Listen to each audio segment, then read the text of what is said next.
So last night there was a victory in deep red Alabama. African Americans overwhelmingly voted for Doug Jones and actually helped to secure a very narrow victory against an alleged pedophile, Roy Moore.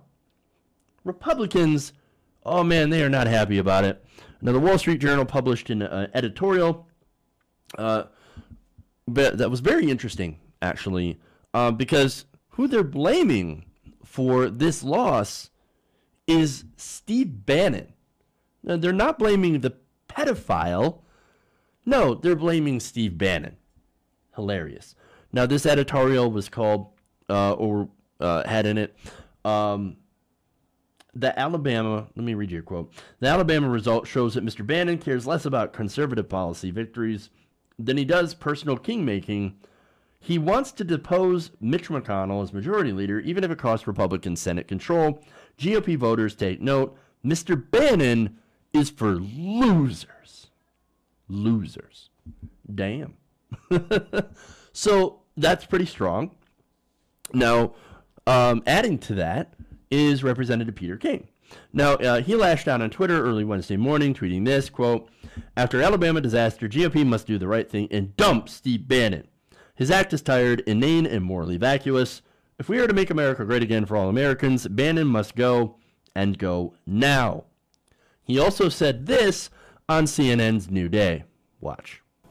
This guy does not belong on the national stage. He looks like some disheveled drunk that wandered onto the political stage. He does not represent anything that I stand for. I consider myself a conservative Republican. I consider myself an Irish Catholic.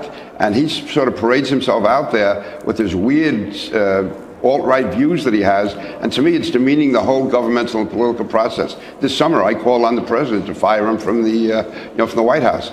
And I think last night in Alabama was not just a political statement. That was really just a revulsion by people at his style, at his type of divisive views, which were the political and governmental, whether he was involved in the White House trying to undercut the president on his foreign policy, whether he encourages racial division. This is not the type of person we need in politics. And last night's election was a manifestation of a revulsion by the American people. Peter King, I know where you're from, and I know you like to knuckle up every now and then, but did you just call Steve Bannon a disheveled drunk? No, to be very precise, I said he looks like one. Now, you know that them's fighting words when it comes Absolutely. to Steve Bannon. Is that a fight that you want to take on? I have no problem. Listen, you have to fight for what's right. And again, he's attacking the president's daughter the other night when he took a shot at Ivanka Trump by mocking her expression, your special place in hell. This person, to me, Bannon, does not belong on the American political scene. And there's nothing there that I identify with, and there's nothing there that really, to me, good Republicans or good Americans should identify with. Okay, boy, that's a load of bullshit. No, of course that his ideology is just yours to an extreme. But I love it. Did you just call Steve Bannon a disheveled drunk? Oh, well, no, I said he looks like one. No, he's a disheveled drunk. Allegedly, at least, he looks like a disheveled drunk. And this is a guy, by the way, who claims that he is superior to different groups of people. That face, man. Ain't no way. I'm just saying. You want to throw stones, you got a glass house. Anyway, now we have more. Meghan McCain on Twitter tweeted, quote, "Suck it, Bannon." That's pretty clear. Rich Laurie, the editor of the Conservative National Review, said the Republican defeat in Alabama should be a lesson to other states where Bannon, quote, "wants to run a fringy candidate." You also have Josh Holmes, the former chief of staff and campaign director for Senate Majority Leader Mitch McConnell, tweeted out, "Before we get the results, I just want to thank Steve Bannon for showing us how to lose the reddest state in the union, and Governor Ivey for the opportunity to make this national embarrassment a reality." Again, super strong words.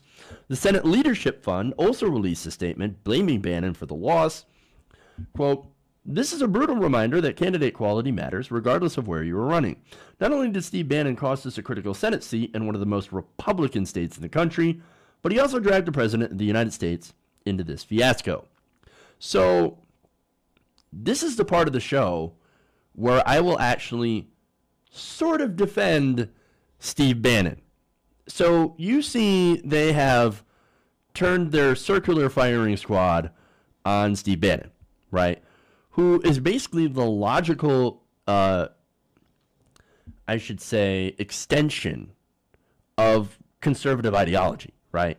Now, he's got more of a somewhat, you could call it a populist, so he tries to mix some economic populism and some nationalism in with his racism and calls it conservatism, right? So that's what he's trying to do. Now, the Republicans, they don't like any of that economic populism. Again, he did call for higher taxes on the rich. That is something that not a lot of people talk about on the right, except when they say use that as an excuse to lower taxes on the rich. But look, I'm going to call bullshit on that Senate Leadership Fund statement. Trump, he didn't get dragged into this. No. President Trump jumped into this. He had a full-throated endorsement of Roy Moore. Oh, but Jeff, didn't he support Luther Strange in the primary? Well, yeah, because he actually did listen to his advisors and Republicans like Mitch McConnell, but he wasn't happy about it. Let me give you some points here. Trump initially supported Luther Strange in the primary, and this according to Talking Points memo. Trump had endorsed the losing primary candidate Strange partly at the request of Senate Majority Leader Mitch McConnell and the White House political staff, but also partly because he felt he owed Strange for his loyalty while serving in an interim capacity as Alabama's junior senator. An unnamed senior White House official told CNN of Trump's decision to endorse Strange that the president, quote, knew it was a mistake, but one he was willing to make because Luther was loyal. So, again, he didn't support Luther Strange at the beginning, okay, but he's like, you know what, I'm going to support him anyway because he's loyal, but I really like what this Roy Moore guy is talking about. I think he's going to make America great again, but what am I going to do? I reward people who are loyal to me.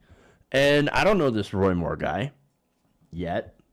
Now, multiple sources, according to CNN, said Trump was also furious with McConnell and feels outdone by his former aide Bannon for the fact that Luther Strange had lost to Roy Moore because he didn't realize how vicious his voters actually are in Alabama in the primary. Now, after the primary vote, Trump deleted tweets in support of the losing candidate, replacing them with moderate praise for the chosen Republican. He said, congratulations to Roy Moore on his Republican primary win in Alabama. Luther Strange started way back and ran a good race. Roy, win in December.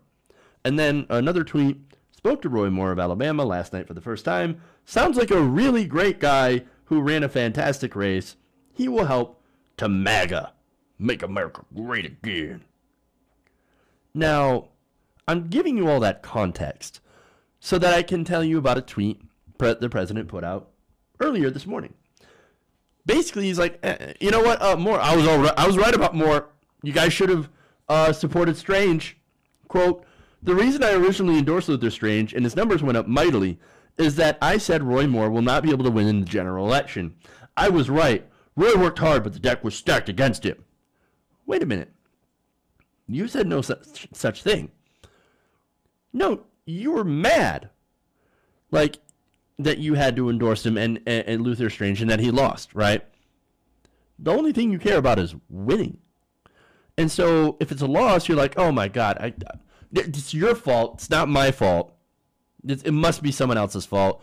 I only endorsed Strange because they told him to. They told me to.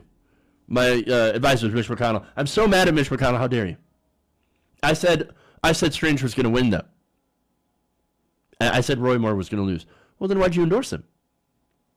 Now, why'd you have a huge endorsement of him? A tweet after tweet. I believe you did a commercial for him or a robocall. Come on, man. Really? And then why'd you delete the tweets about Luther Strange? Why get pissed at McConnell for asking you to support him? Why? It's because you can't stand being wrong. No, I wasn't wrong. I said Roy Moore was going to lose the entire time. Or, whatever, right? And look, the race was close, right?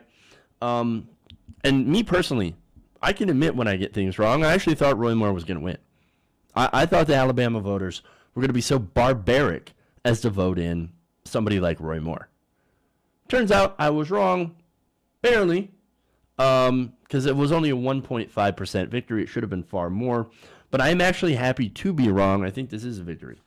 Okay? But look, I'm not a child like the president who can't admit that he was wrong. Now, Peter King was putting all this blame on Steve Bannon, but actually the president was pushing for more. And don't forget, the RNC itself was still funding more. Now, first it quit when these allegations came out, and then Roy Moore started winning, doing really well in the polls. So they're like, oh, you know what I'm going to do? We're going to fund him because we want a Senate seat. Again, Trump was saying, we need this for a vote so we can get our tax cuts, et cetera, right? So vote for Roy Moore. So, oddly enough, in my own way, I'm sort of defending Steve Bannon. Not because I agree with him. I disagree with everything he stands for. But because all these people that are blaming Bannon, they all shit in the same bed.